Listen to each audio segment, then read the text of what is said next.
Alright, I was asked to make an update video for the Volvo here. This is the 86 DL245 wagon. It's been a little slow going. I did get new lowering springs. There's Bilstein shocks in the back. I had to completely rebuild the brake system. Whoever worked on this previously really destroyed it. And this strut mount had to be replaced. Look, big shout out to Volu Parts. They're a Volvo parts dealer in Atlanta.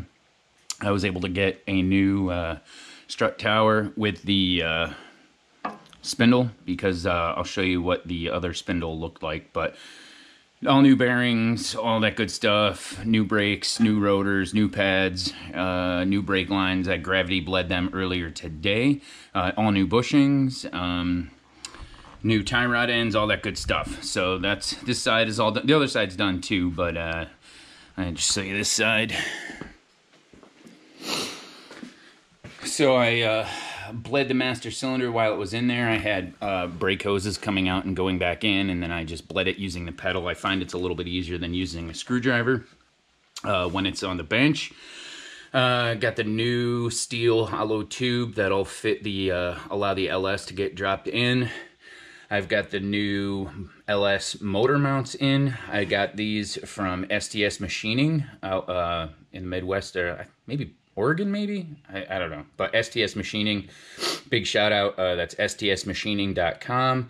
I got the power steering hose ready to go. I do have adapters for the old style to mate up with the new O-ring style for the LS power steering pump. I got this side done too.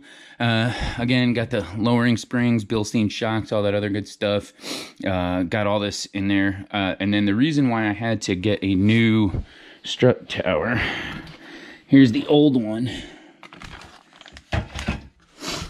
And I don't know if you can tell or not, but the threads on the outside here are completely destroyed. Whoever had done it last time literally just like must have put an impact on it or something. I don't know, but you can see these are all the dead parts, so to speak. Probably make a metal run at some point in time. Got the bracket all painted up for the LS power steering pump. I got to clean up the coil packs for the system there. I did go through them and check them all, but you know, they're just kind of gross, so they need to be cleaned up and painted. There's the engine. I got the intake manifold on, ICT plate for knock sensor delete. I got a new crank or cam sensor, new crank sensor, new valve cover, gaskets. I did get new springs. I got these right here, the Pack 1218s, and I did get new rocker arms. You could see these stock ones, they have a shortened travel there, so I got the new ones. And then we'll go around. I still don't know what I'm going to do about wheels yet. I'm thinking I might actually get gold ones. I don't know yet. We're work in progress. We're coming back to that.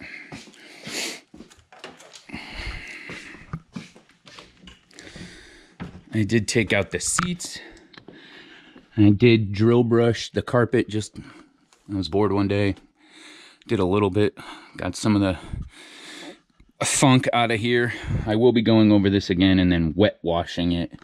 I haven't done really much anything to the dash. All that is going to be coming out, except for the heating portion of it. That's going to stay stock.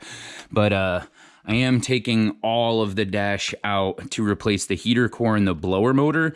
Don't necessarily need heat, but I do want the defogger.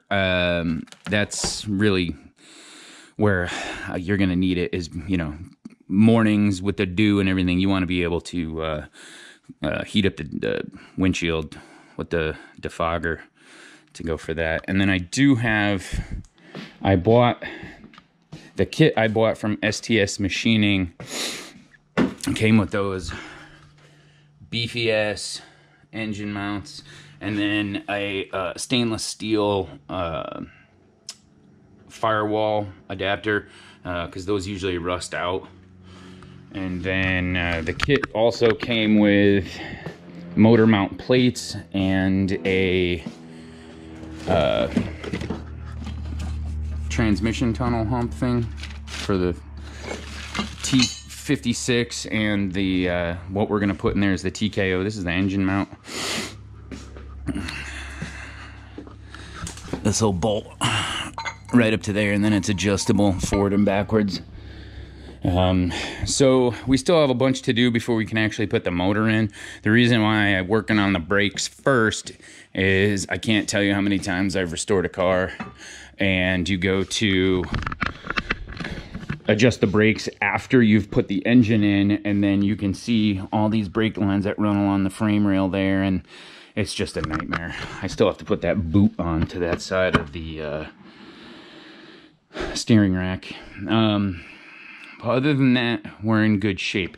I don't know what I'm going to do in the front here as far as the radiator. I was thinking maybe an F-body radiator. That, you know, the hood is very low on an F-body. So I'm thinking maybe an F-body with some LS fans, you know, something out of like a 98 or 99 Firebird, something like that. And then I still have to rewire everything. Not too worried about that. The only thing that's going to stay is the taillights, the headlights, and the wipers, and the heat. Everything else is going to get put on a new circuit. And then I did also, with that kit from STS Machining, hold on one second, you get a hydraulic pedal. So that's a Tilton master cylinder. It has a remote reservoir. This is the cap. I haven't taken it off yet. This is more so for fitment. And then you can see that the new kit from STS Machining gives you the hydraulic pedal, and it puts the, it's kind of tough to see, but this is the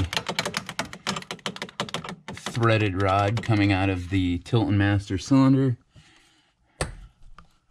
and then it puts the push point higher up, unlike the whatchamacallit, the regular one. Here, you can see I have to adjust that and all that good stuff, but I haven't even hooked it up yet. But you can see how high that is for the master cylinder compared to the stock one, where this is pulling, the top portion there is pulling the clutch this way rather than pushing it. So so with that kit, I got the pedal, the engine mounts, the engine adapter for these mounts, the transmission hump, and like I said, the pedal, and all together, all said and done, it was $1,500. Those bolts were already pressed in. They're 10.5s, met the metric equivalent to a grade 8. And then, yeah, that's the update video. More to come. Like I said, it's been slow going because I've had to find parts, and finding Volvo parts locally has been, until I found Volu parts, has been tenuous at best. So, yeah, more to come. I'll probably film a little bit more when I get closer to drop the engine in. That's going to be the last possible thing I do, because I really want to keep that car on the road as much as possible. And the transmission in that car, the Tempest, is the TKO 5-speed, and that's what's going into the Volvo, because right there in that Tremec box is a, like I said before, a Magnum 6-speed, which is going into the Tempest. But that's going to be a while. That's going to take some time too, because I have to rip the whole interior out, because the transmission, the TKO is a lot smaller than the T56 Magnum. So more to come on that. But yeah, I'm hoping to have this on the road by the end of the summer, because once this is on the road, I can take the Tempest off the road, and I'd like to have one car that I can putz around in, and it's fun to drive. All right, more to come.